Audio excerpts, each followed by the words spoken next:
Hello and welcome to my Diablo IV Season 2 Ball of Lightning Sorcerer build guide. I had been wanting to do this build guide since Monday, but with the release of the new Malignant Rings, this has completely changed what I was going to present, and it took me a couple days to get it set up and everything. This ring is absolutely wonderful for this build, and it works very well with the setup that I have.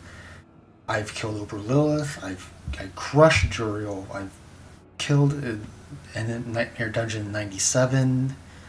I could go higher, but yes, this is so far what I've done with this build, and it's all within like probably 2 weeks. So hope you enjoy, and first thing I will go into is the abilities.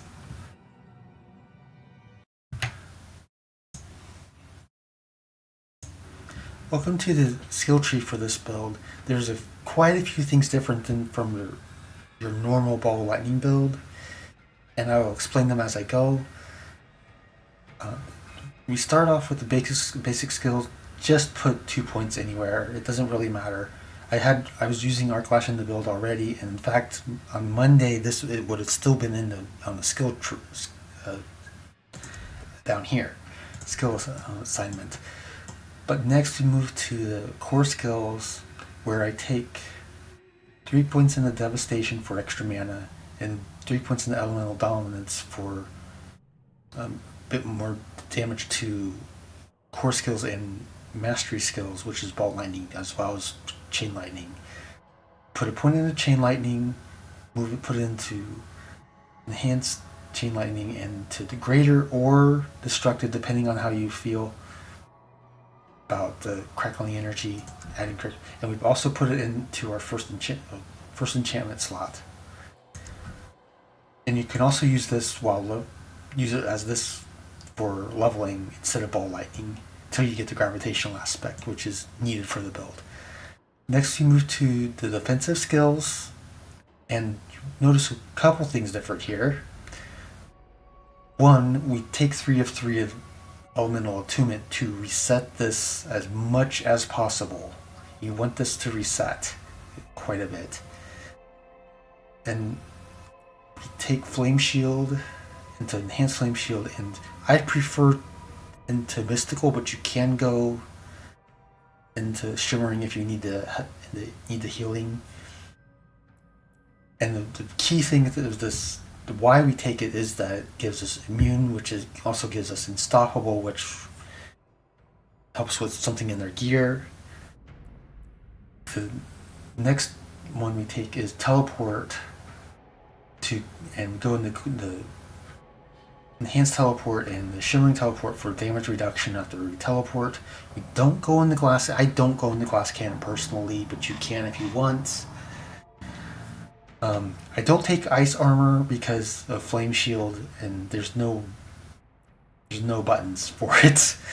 And Frost Nova is outshadowed by something in the vampiric powers. That's why I did not take that. Coming down to our conjuration skills, which is kind of a big portion of this build too. We take 3 of 3 in the precise magic to get our lucky hit chance up, because it's needed for this build. We put a point in the ice blades just to get ice damage into the build because of the new ring. We take a point into Lightning Spear. I have 4 or 5 because of my amulet. We go in the Enhanced Lightning Spear for enhanced critical strike chance, and then to invoke for the stuns, which you'll need for higher content, and it's also actually more damage than this because with the way our Paragon's set up. We go 6 of 6 into Conjuration Mastery, or 6 of 3 in the Conjuration Mastery, the Mastery from the amulet, and 3 points into it. And we go 1 point into Align the Elements, 3 points into Mana Shield, and 3 points into Protection. This basically will keep you alive as long as you'll pretty much always have a barrier up with the way works. Then we go into Ball Lightning, where you put 5 into Ball Lightning, into Enhanced Ball Lightning, and Wizard's Ball Lightning. If you can get the mastery skills, go for it. But I had conjuration skills on my amulet, so. Then we go 3 of 3 in the static discharge. We want as much crackling energy as you can get for this build. And then we go into Invigorating Conduit for crackling energy. Gives mana. This is the fuel for the build. It helps the mana curve of this build very well and everything. Then we come to the ultimates. We take Unstable Currents into Prime Unstable Currents into Supreme. Now, Supreme is, you can take it or not. It depends on how you feel about the crackling energy damage, because it's not very much, but it works. When we put a point in the Coursing Currents and a point in the Electrocution, you can put a point here if you need to for the movement speed, but it doesn't really do much in the way of damage. It might help with the Ravenous, but I don't know. Then our key passive, you can go Veer's Mastery for higher end content. In fact, I would probably would go Veer's Mastery for higher end content. For your normal content, I would absolutely go Overflowing Energy. The cooldown reduction from this is very critical for this build. For our enchantment slots, we go Chain Lightning. There's a lot of synergies in this build that go with this enchant, and Lightning Spear enchant, because of the synergy with the crackling energy and that you're making Ball Lightning produce crackling energy, and possibly even Chain Lightning produce it. And what the Chain Lightning enchant does is, if I can get some energy around here.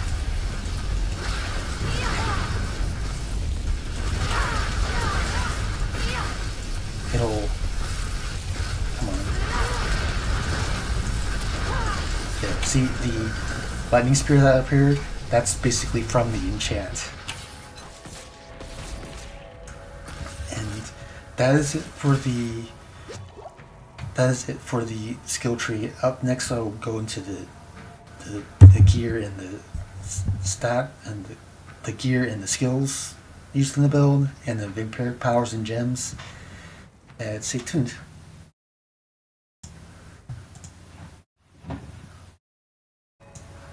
Now for the gear, stats, and gems and vampiric powers for the build. We start off in our skill on the bar was Teleport and Flame Shield. Both synergize very well with this unique. The Becoming Unstoppable adds 50 primary resource, which means you'll basically be always full on mana when you trigger this, and it helps out a lot with Ball Lightning. Lightning Spear, you just want a little extra Lightning Spear to help out with the conjuration. Unstable Elements, when you hit this button and trigger this, there will be a ton of Lightning Spears triggered from this, because with the Bolt Crackling Energy and the Lightning Spear coming off the extra cast, I've gotten up to 13. So yeah, Ice Blades is only here for the ice damage, the frost damage in the build, to get to work with the Power Rush's ring. Ball Lightning is the main damage, and you'll be able to get quite a bit of going around. And in fact, just a little demonstration. Hold on. Fully going, it goes like this. So yeah. So that's fully turned up. You get a circle of ball lightning around you. For our gear, on our helm you want ever living, and then you want intelligence, total armor, max life, and cooldown reduction. For chest, we're using Raiment of the Infinite. You can use a max life, total armor, and then 2 DR damage reduction chest if you need to. For our gloves, we're using gravitational and putting intelligence, attack speed, critical chance, and restoring primary resource on lucky hits. You can do other things with that, but if that's what I'm using. Tybalt's Will. This is probably one of the better items, unique items from the season. You get damage, potion capacity. You have 13. Maximum resource. I wish I could. I would want 20 of that. And then damage from close. This also helps out with the damage reduction, because if you've noticed, I'm not using any damage reduction in the gear yet. So other than that, Isu's Heirloom synergizes extremely well with one of the vampiric powers of Ravenous, because when you evade, this goes up to an 80% bonus attack speed. When you evade, yeah. So that's helps out a lot there. And then under weapon, you want Elementalist. Now I toyed around with other things. I think Elementalist is the best here. As long as you can cast 2 or close to 2 ball lightnings per and stay above 100, you're fine for the Elementalist aspect. And what I put on it is all stats, intelligence, crit strike, and vulnerable. You can either use stun or close as well instead of vulnerable. For amulet, I just got this one today, and it's not exactly what I want, but except for the shock skill. But I put on disobedience for the armor. You'll want about 13.2k with this up, and I think I'm at this totally up. Get close. Yeah, with this totally up, I'm at 14.3k. So yeah. I put on total armor. You can put something else. You can put movement speed, mana reduction if you need to, and cooldown reduction if you need to there as well, instead of shock skill damage. And I put 3 skills and 3 into conjuration skill. That can be mastery if you need to. And I put 3 ranks of conjuration mastery on your amulet. Theoretically, this is better than glass cannon and devoured blaze if you can get like 12 or 13 conjurations out at the same time. So yes. Then come to Talrash's loop and get iridescent loop. It has non-physical damage, lucky chance. And I got both good rolls on that. Resource gen, which is okay roll, and I got a really bad cooldown roll, but that's okay. For our other ring, I put critical strike chance, critical strike damage, lightning damage, and damage to close enemies. You can put vulnerable here as well if you need to, somewhere in there. And we're using the recharging aspect, which synergizes with our chain lightning enchantment and some things on our paragon tree. Ends into the paragon. Accelerating, which also adds to the enchantment slot. And on our offhand, and you want intelligence, lucky hit,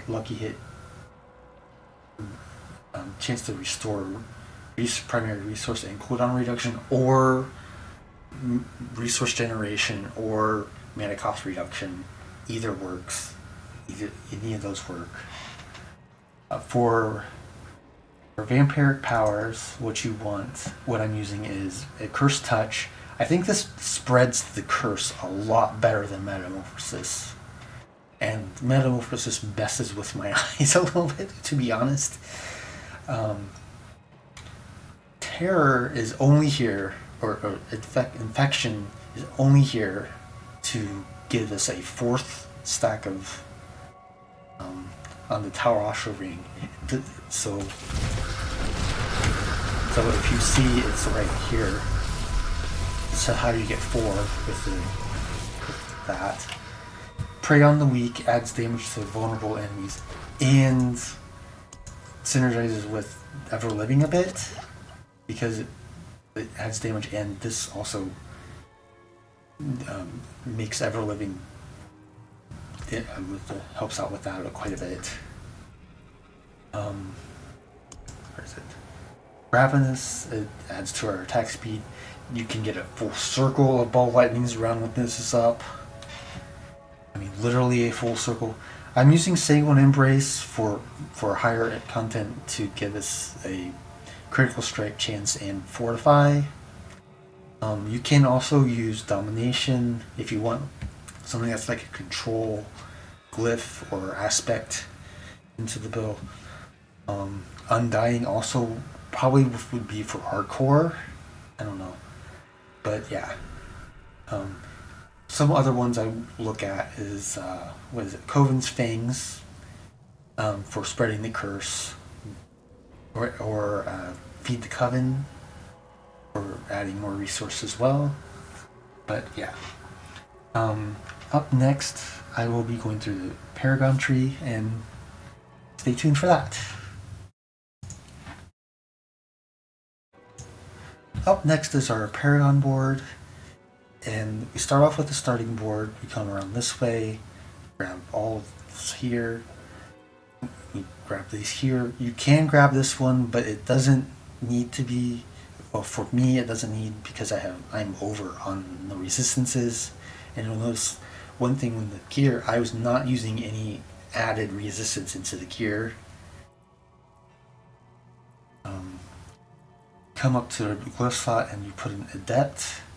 And come around here, grab everything here that's intelligence.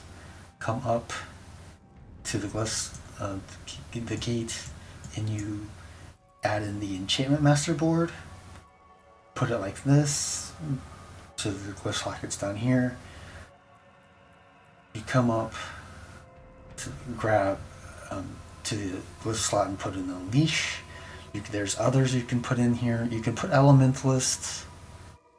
You can put, but I like Unleash just for the mana regeneration and the extra Paragon that you get with it. Because if I slot in, where is it? There's Elementalist here. Yeah, I was actually leveling that a little bit.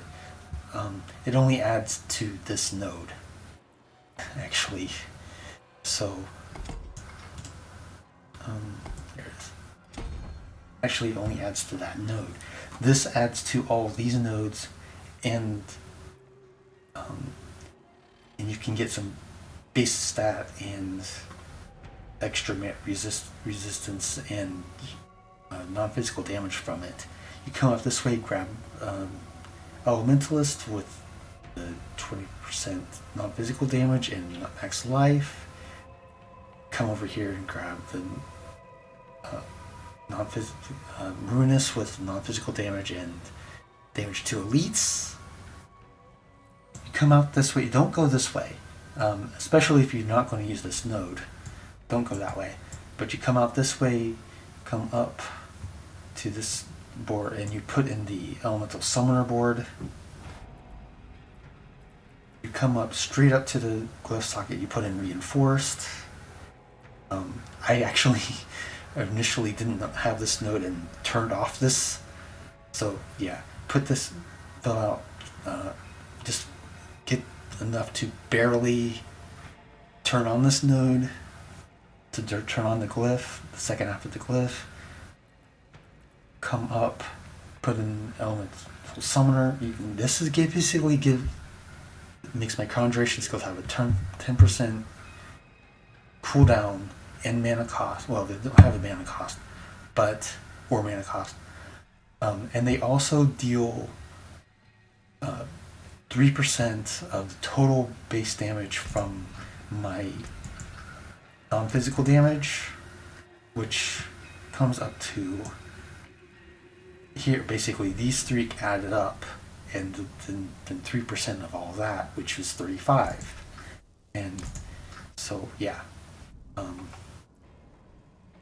just 35% multiplier onto my conjurations. So they'll be hitting extra hard. You come this way, you add more non-physical damage, come down, and we come to our next gate. And you come to the static surge board. You come up this way, grab overwhelming, grab the static surge node, and you come up to the glyph slot, and you stick in. Now, the thing here is a lot of people put in like a dex glyph into this. I look at this board and I see 75 dex. 75 intellect to be had here. So that's why I put enchanter here. It adds a 99% non-physical damage, and it boosts up the glyph here.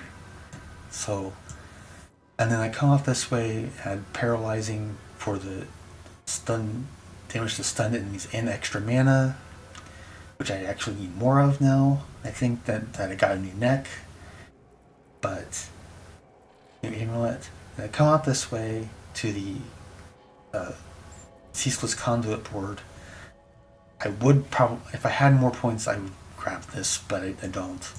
Come out this way, and you come up to destruction for basically 200% critical strike damage. It's like 194 critical strike damage, and an increased damage for each time you critical strike an enemy. So you come after that. You come out this way to conduit, grab everything here for lightning damage, which is why I had 430 lightning damage when I saw the stats, and then add crackling energy damage, and that is basically the Paragon board. I only go 5 boards, and because I add so much into those boards, but it's very much worth it. So that is that. And up next, I'll give my final thoughts and final observations on the build, and then I'll show off a Nightmare Dungeon 97 that I did. So stay tuned.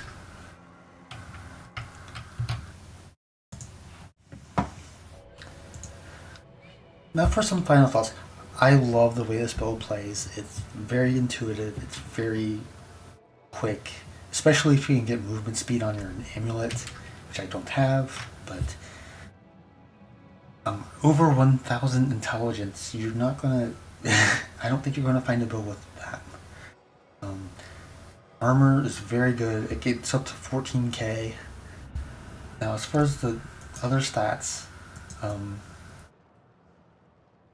I'm full on resistances. I actually have extra resistances that I can't really get rid of. And none of it is from the gear. It's all in the Paragon. 34%, 35% crit chance, 400, almost 500% critical damage if you add in this. All damage. This goes up to like 200, and when you're actually everything going around. So 430% damage with lightning. Again, this goes crazy. Later, damage with conjures. Your lightning spears basically turn into just you basically will have your lightning spears killing everything in front of you, and it's so good. Damage with mastery. When you come up with your ball of lightning, it's just to mop up everything. Damage to stun. This also works with the lightning spear, which is very nice. Anything else? Down here, defensive. Now I only have 2 or 3 defensives, but they all work very well. Your armor, I mean, again, as I said, I have like 14k with this obedience up. Utility, I kind of want added up this to be like 30%. You did this to be added up like 30%. Movement speed, of course I put movement speed on Nick if I had it instead of shock damage. Actually, something else. The cooldown reduction. You want this to be about 30%, and you want your lucky hit chance to be about 30 to 40%. I'm going over that, and you want this adding 40% mana on a lucky hit just fuels this build. It really does. Up next, I will be showing a Nightmare Dungeon Nightmare Dungeon 97 for you. I would be 100. It would be 100, but I haven't found a key residual for it yet. So enjoy that, and later.